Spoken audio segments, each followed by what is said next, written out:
Não, a situação do Deltan é um absurdo, cara. É um absurdo total. Pode, olha só, a lei orgânica do Ministério Público, ela diz o seguinte: você, membro do Ministério Público, você não pode concorrer à eleição respondendo a processo administrativo. Tinha processo administrativo? Não.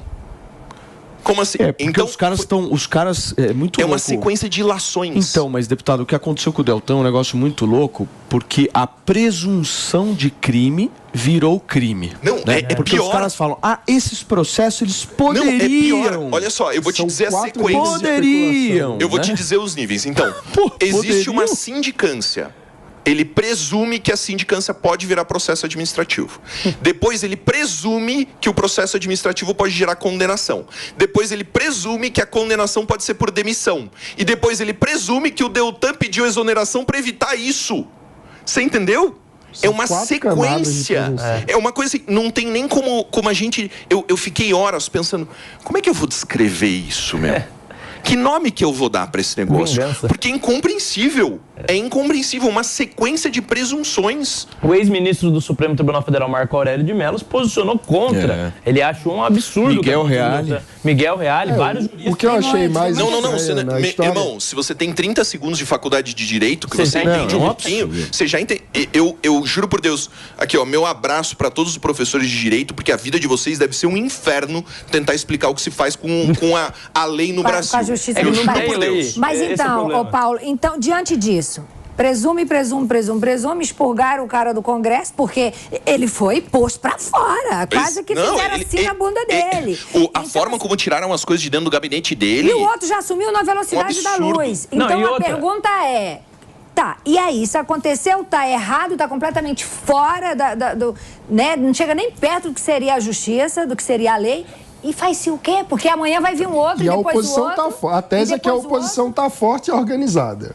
Então, o que é que vai ser feito? Então, são vários pontos que estão sendo trabalhados ao mesmo tempo. Que o cara faça mágica, meu. Exato. Primeiro... Não vai fazer mágica. Primeira coisa, a questão de ordem. Tribunal Superior Eleitoral, o que o cara vai fazer? A primeira coisa é a questão de ordem. Não, a ONU tá tudo dominado. Vai na ONU. A primeira questão é a questão de ordem que foi levantada, né? E o Lira respondeu. Existe um processo interno.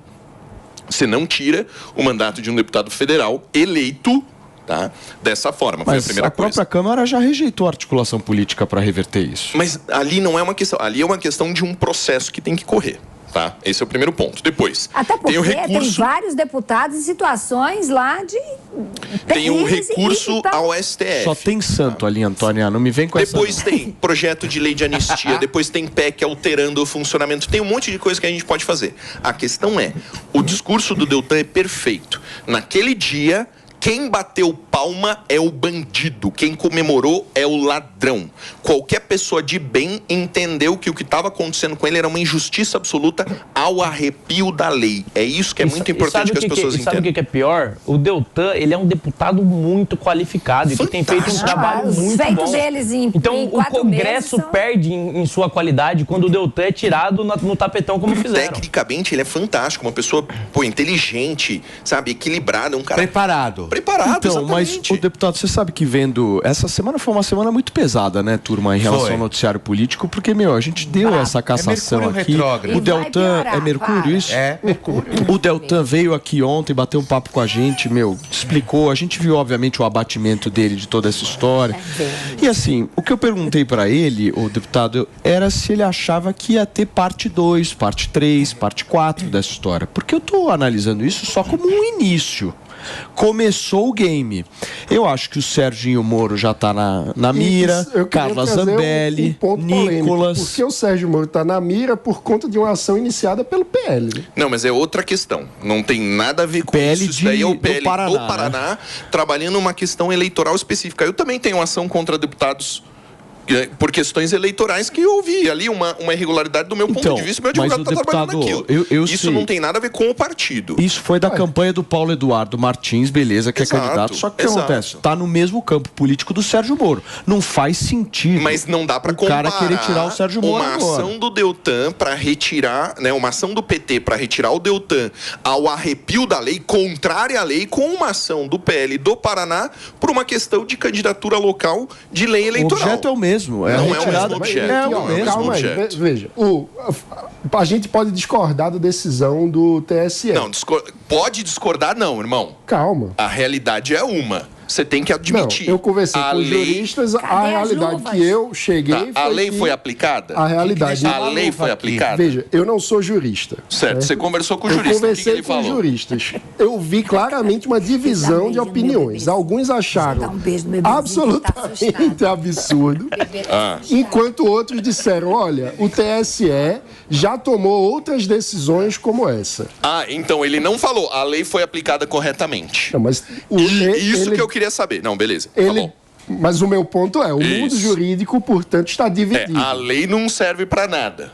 Segurança jurídica. Você quer que o cara tenha segurança, você quer o arcabouço fiscal para o cara ter segurança para investir no Brasil, não quer? Você acha que a empresa vai deixar de investir no Brasil se não tiver segurança jurídica? Calma, eu vou chegar lá. Eu concordo com tudo. Eu critico Você tá nervoso, todos deputado? os dias aqui. Eu critico a insegurança jurídica. Ainda não. Todos os dias. Também critiquei o fato de como assim existe uma divisão pagar fogo clara. com gasolina, garoto. Beba água. Peraí. Deixa o mano concluir o raciocínio. É que numa comissão esses dias um deputado petista virou pra mim e falou assim, você tá nervoso? Aí eu virei pra ele e falei assim, bicho, você nunca me viu nervoso. Aí ele se sentiu ameaçado, entendeu? Então, Eita, já foi o processo. Eu não tô nervoso. Então, peraí, mano, só pro mano... Eu tô tranquilo. Vai. Peraí, Antônia, você tá que nem a Anitta hoje, né? Você me dá um minutinho. Paulo, você me... Mari, desce o Lexapro. Segura essa língua. Segura a língua, Antônia, por favor. Desce o Lexapro. Não, eu quero perguntar. Calma, deixa o mano concluir o raciocínio. O que eu ia dizer é, há uma divergência no mundo jurídico. Eu critiquei ontem justamente o fato de que, como o mundo jurídico está dividido e você tem uma visão unânime. Não existe divisão técnica.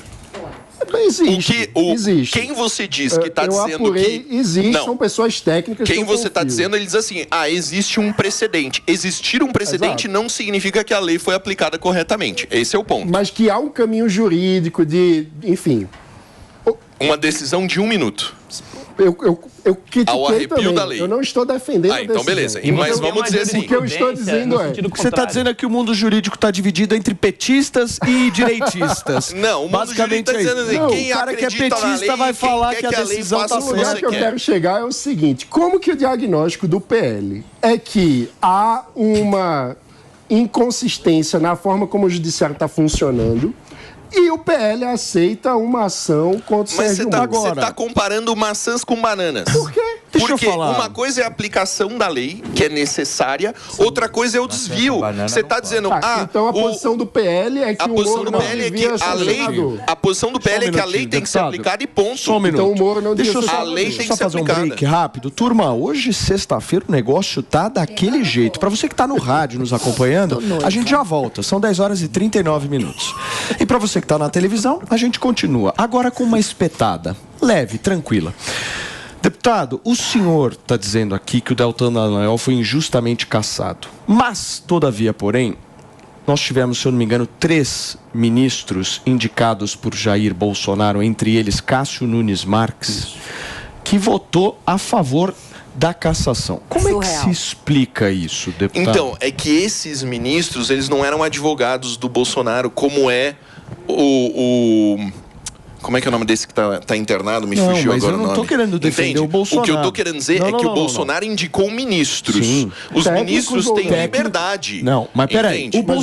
O ministro tem liberdade para... Vamos debater isso aqui, que é legal. Esse tema é bom da gente trazer aqui, porque dá aquela aquecida, Felipe Campos. Também acho. O ponto é o seguinte...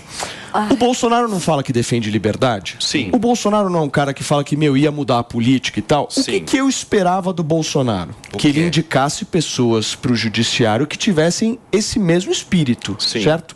Aí o que ele faz? Ele indica o Augusto Aras para a PGR, que não tem esse espírito, o senhor sabe muito bem disso. Ele pega o Cássio Nunes Marques, coloca que não tem esse espírito. Nenhum dos que ele indicou tem esse espírito. Ou seja, o cara está se contradizendo, o cara está fazendo parte do sistema.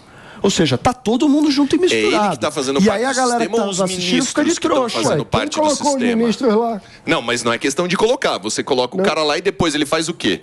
Você tem ele dentro da caixinha, você tem ele numa rédea? Então, é Bolsonaro... esse o ponto. Então, peraí. Quem que é ministro que tá Então, na peraí. rédea e quem que é ministro que não sei? Peraí, mano. Peraí. Deputado, o que você tá falando é o seguinte. Então o Bolsonaro errou feio nas indicações. É isso que você tá falando? Não. Então ele não errou, então ele... Então Veja, o quê? o Bolsonaro fez a indicação. O ministro tem plena liberdade para decidir pelo resto da vida dele, o que eu acho que é absolutamente incorreto. Então vamos esquecer o Bolsonaro e vamos direto no Cássio. Você acha que foi certo o que o Cássio... Não, errou, obviamente errou. Errou pior que um estudante de primeiro ano. Cássio, errou, meu irmão. Errou. Cássio, tá errado. Marques caiu do céu. Volta pra faculdade. Marques caiu do céu. Sabe por que o Cássio votou a favor da cassação do Deltan? Porque ele precisava ser indicado para a presidência do TSE. Se ele não votasse a favor, os pares dele iam ficar com raiva e iam ficar contra. E os outros dois? Não, eu não tô defendendo, tô dizendo que é errado. Tá? Eu tô errado, obviamente errado. Agora, a questão é a seguinte, vocês agem como se o presidente... cada vez. Vocês agem como se o presidente indicasse sozinho o nome. Não! É um diálogo com os outros poderes, é um diálogo com outras forças políticas e você tem que chegar a um consenso para tomar uma decisão. Deixa eu contar Se o Bolsonaro pudesse colocar quem ele quer, ele teria colocado, mas não pode. Política é isso, democracia é isso, é você dialogar. Então as indicações não são só do Bolsonaro. Teve um diálogo antes e os nomes que ele chegou num consenso, ele conseguiu indicar. Mas você não tem o mesmo discurso quando o Lula vai lá e indica os caras. Aí a indicação é do Lula. Porque os caras que o Lula indica já entra lá, já tipo assim, eu sou o Lula Futebol Clube. Exatamente. Agora, o Cássio, por um acaso, foi no governo Bolsonaro que ele foi, entrou ali no negócio... Por acaso não, por decisão do Bolsonaro. Não, mas peraí, titia não pode falar as coisinhas que sabe, titia não pode. Eu tô precisando da sua ajuda lá em Brasília, pra você me ajudar com situações dessas, assim. Não foi Bolsonaro, ia ser bem mais fácil. entendeu? Bolsonaro. Ué, foi ele que foi assinou. no governo dele, mas foi Bolsonaro. Não, foi a caneta dele que levou Cássio Nunes Marques a ser indicado. Até porque o nome indicado tem que ser validado pelo Senado. Então, se o Senado não for aprovar o nome, não adianta o presidente indicar. E mostra até fraqueza política ele indicar o nome que não vai ser aprovado. Então tem que ter um diálogo antes. O Bolsonaro teve o diálogo e os nomes que ele conseguiu indicar, ele indicou. Agora, se teve um presidente da República que falou abertamente, abre aspas, eu acabei com a Lava Jato, foi quem? Exato. Jair Bolsonaro. Respondam-me. Eu sei, deputado, é difícil. Respira fundo. Quem falou isso? Eu acabei com a Lava Jato. Ele disse que a Lava Jato acabou porque não tinha mais corrupção. Foi isso. Não tá errado. A frase. Vocês têm que ter coerência para olhar para o negócio e falar, isso é um absurdo. É que Bolsonaro errou feio. Vocês tiram de contexto a frase, colocam dentro e aí vocês querem que a gente engula. Irmão, não engulo nada que não seja da minha escolha. Pode ficar tranquilo. O contexto é esse. Ele fez essas indicações pro judiciário, agora reclama. Como que pode dizer que o judiciário não tem decisão? Quem não reclama é o Lula, que tá com todo mundo debaixo do braço ali, ó. Deixa eu receber quem nos acompanha pelo rádio. São 10 horas e 44 minutos. Nós estamos ao vivo no Morning Show desta sexta-feira, numa puta de uma treta com o deputado federal Paulo Birinski. Tá aqui pela confusão. Eu gosto, deputado, da treta saudável. Eu gosto. Não, daqui a pouco a gente vira a mesa, sai na porrada. A audiência também gosta. É claro. O que eu acho que essa situação toda mostra é que, de fato, o Brasil tem muitos problemas, a justiça brasileira é muito problemática, tem muita insegurança jurídica. A gente precisa avançar no debate sobre como aumenta a segurança jurídica no Brasil, mas, infelizmente, o presidente Bolsonaro atrapalhou esse processo. Não conseguiu avançar concretamente com o que era a atribuição dele para diminuir esse problema. Vocês já repararam como o Bolsonaro não sai do debate, mano? Ele não é presidente faz 5 meses. Quando o Lula deixou de ser presidente, mano, ele entrou numa gavetinha lá, ninguém falava do cara. Exatamente. Literalmente uma gavetinha. Ninguém falava do cara, ninguém lembrava. É isso. Eu acho eu acho fantástico. Pra gente é ótimo. Falem mais do Bolsonaro, falem do Bolsonaro, porque tem 58 milhões de pessoas felizes que votaram no Bolsonaro e estão com saudade dele e que sabem que o Lula vai cair, que a gente vai voltar. Isso que é o mais maravilhoso. Pô, mas você tem esse dado na cabeça? Os 58 milhões estão firmes mesmo. Eu tenho certeza absoluta. Agora é muito mais. Muito mais. O arrependimento, irmão, é mortal. O arrependimento é mortal. Você troca ideia com as pessoas, elas falam assim... Pô, cancelaram o Bolsa Família, 13 centavos de diminuição no botijão de gás, R$18 de aumento do salário mínimo. Não foi isso. O povo que votou no Lula votou porque tinha esperança que aquela conversinha de campanha dele colasse. Não colou nada. O cara tá numa queda absurda. Com as pessoas na rua é que tá todo mundo desiludido, desesperançoso. E isso serve pra... Ou seja, não tem expectativa. Não é que as pessoas estão... Primeira vez que eu concordo com o cara, mano. Totalmente desesperançoso. Não como se, mas Bolsonaro vai voltar. Não, é tipo, meu Deus, o país está nesse marasmo e a gente não tem um sinal de luz de qual vai ser o fim do túnel. Essa 4 anos, se quiçá mais cedo. Não, mas é culpa vamos chegar até o final desse ano. É culpa da divisão que na última hora que tinha que escolher um lado, não escolheu o lado. Ficou em cima do muro, é verdade.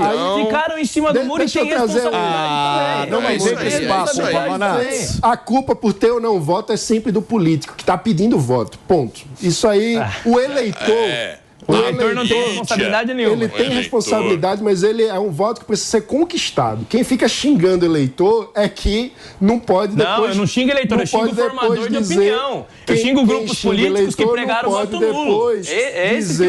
Dizer que, meu Deus, como que aquele cara que eu xinguei não vota em mim? Então, primeira coisa. Pois eu prefiro xingar e depois fazer algo por ele. Tem grupo político que pediu voto nulo porque queria Lula no poder para poder voltar a fazer oposição, porque estava caindo, porque estava fraco. E daí agora vem fingir que é de direita, vem fingir que defende o Brasil, mas abandonou o Brasil quando o Brasil precisou. Agora paga de bonitinho, mas não é bonitinho nada. Ficou do lado do Lula, queria Lula no poder. Essa é a verdade. Posso falar uma coisa pra vocês? Eu acho que, e assim, eu sou um cara que recebo muito comentário. Se faz o L. Isso aí as pessoas só sabem falar. Eu publiquei um livro com esse narrativa, porque antes era assim, acabou a mamada. Eu vou fazer um livro escrito Faz o L. Não, eu já fiz. Mas com esse junto nome, com o Coronel Zucco, Faz o L? Faz o L. Eu vou mudar, então. Coronel Zucco, aí a gente vai lançar dia 25. Lançamento. Mas é que eu acho... No mundo, 7 pessoas têm a mesma ideia e só uma coloca em prática. Ele foi mais rápido.